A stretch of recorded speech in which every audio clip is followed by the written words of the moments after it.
Hello, welcome to another episode of Question of the Week. This week's question is, do you need to use gloves when changing out a tracheostomy tube? Macy Gray. Thank you so much for your question. To answer this question, an understanding of why gloves are used during a tracheostomy tube exchange is needed. Gloves are used as a barrier between the patient and the person doing the tracheostomy tube exchange. Every person has bacteria on his skin.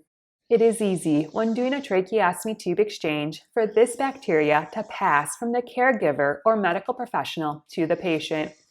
If foreign bacteria is introduced to the patient with the tracheostomy tube, this can cause infection. Medical professionals and caregivers can easily pick up germs from one patient and pass them on to another patient. These bacteria can include E. coli, MRSA, and other potent bacteria. Even with good hand washing, bacteria, including those which cause disease, can remain on the skin. With that said, it is important for medical professionals and caregivers to wear gloves whenever touching a person's tracheostomy tube. If a person is doing his own tracheostomy tube exchange, gloves are not required. Using good hand washing and properly handling the tracheostomy tube is usually all which is needed. There is a very low risk that a person will self-infect himself with bacteria found on his own skin. If you feel the need to wear gloves, please feel free to do so. Also, if a parent is doing a child's tracheostomy tube exchange, or if a caregiver who lives with a patient does a tracheostomy tube exchange, gloves are usually not needed.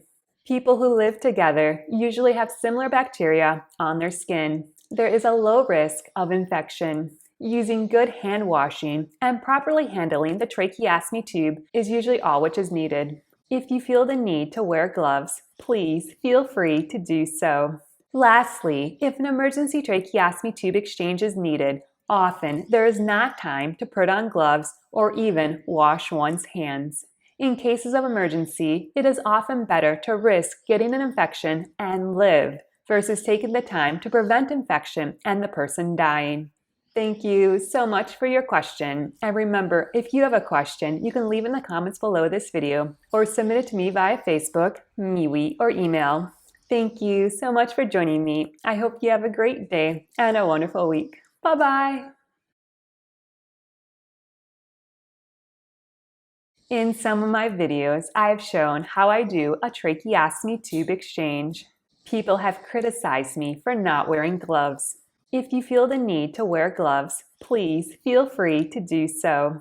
For me, I find wearing gloves makes doing the tracheostomy tube exchange much more challenging. I have muscle weakness, and the gloves inhibit me from being able to get a good grip on the tracheostomy tube. If I wear gloves, I'm more likely to drop the tracheostomy tube.